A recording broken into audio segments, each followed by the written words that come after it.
everybody. It's Janet. Well, can't keep my eyes off the TV today because I'm watching all of the Hurricane Ian information, news and information, and the flooding, and it's horrible.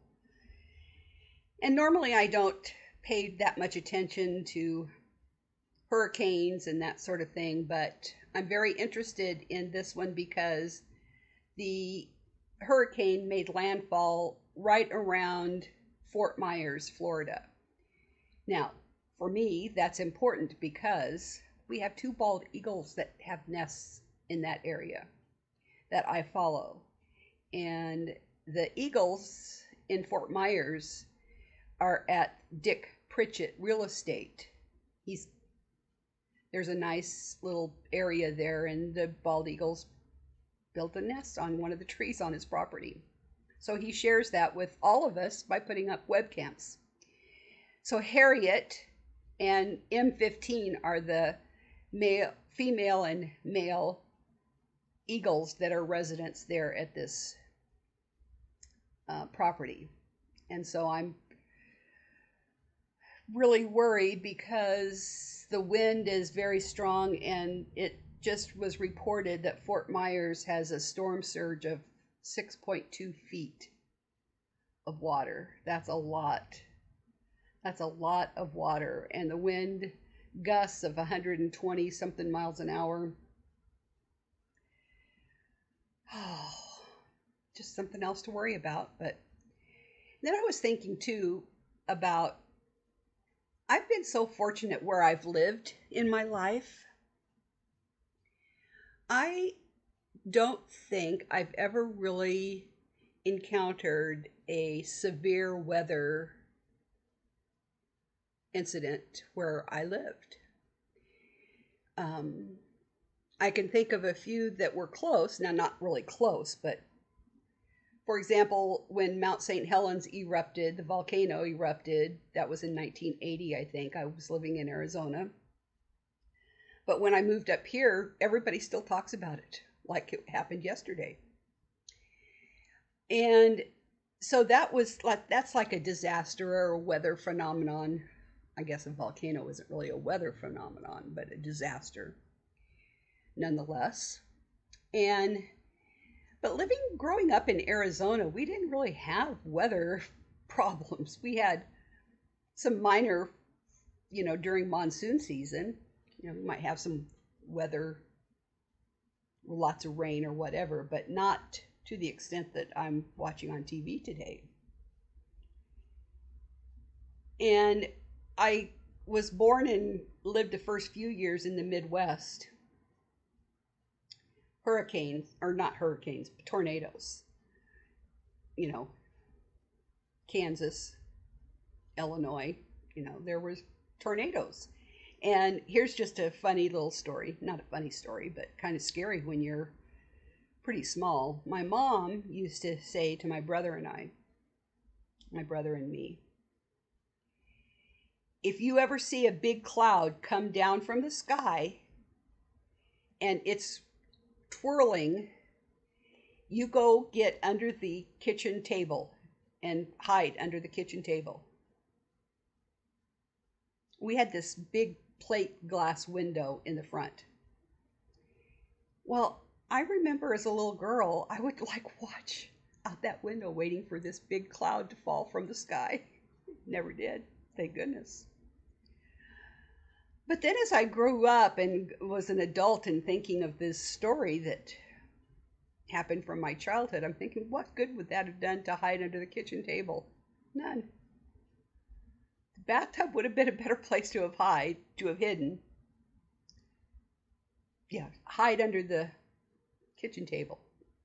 Which then reminded me too, when I was in elementary school, in the height of the Cold War and our big kerfuffle with Cuba and President Kennedy and the Bay of Pigs and all of that stuff. And when we were in school, we had to do drills, bomb drills.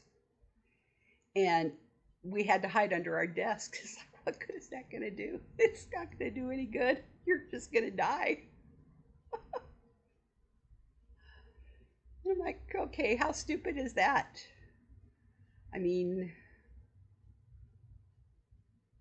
I don't get it, but I guess that's all they knew back then, and just thinking that the roof caved in or whatever, the windows blew out, and you wouldn't have been spared from the glass if the windows blew out. So I mean, go figure that. But go hide under your desk. Put your hands over your head like this. That's not going to work. Not going to do any good.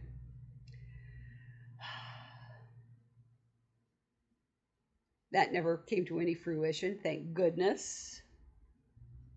And but other than that, I mean, I never have lived through any severe dramatic weather phenomena or anything like that.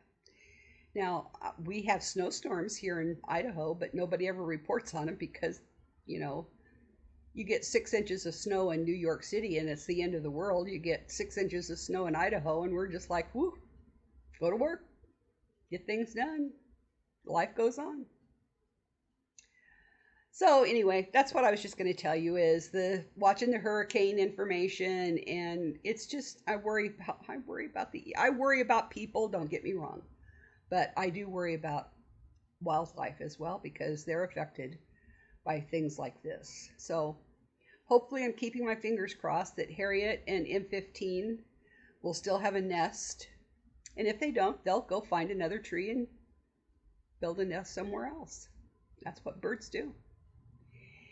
If the hurricane goes on its other path that it's currently on, then it's going to go up through Jacksonville. And there's another nesting pair of bald eagles that I follow up in Jacksonville area. And they're Gabrielle and Samson from the Northeast Florida bald eagle nest. So after now the eye of the hurricane has made landfall and it's gone past Fort Myers and headed towards Jacksonville, now I have to worry all night. So hopefully tomorrow I'll wake up and find that everything is okay. And it's going to be okay because I keep telling myself, Janet, you keep the faith and you keep it too. So, oh, wait, I forgot to tell you my blonde joke. Look, see, I'm still crocheting my sweater that I'm making, and I think I might be finished with it tonight. But I saw this blonde joke, and it was so hilarious. A police officer's driving down the road, and he pulls up next to this woman on the street, and she's driving, and she's crocheting at the same time she's driving. And the police officer pulls up next to her, and he says, "Hey, pull over." And she goes, it's not a pull, it's a scarf. It's not a pullover, it's a scarf. Yeah, that's a joke for me. No, it's not a pullover, it's a scarf. This is a pullover.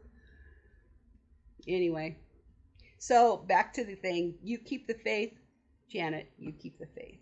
We'll catch you next time on the Old Grumpy Blonde podcast, which really isn't a podcast. So, see you later.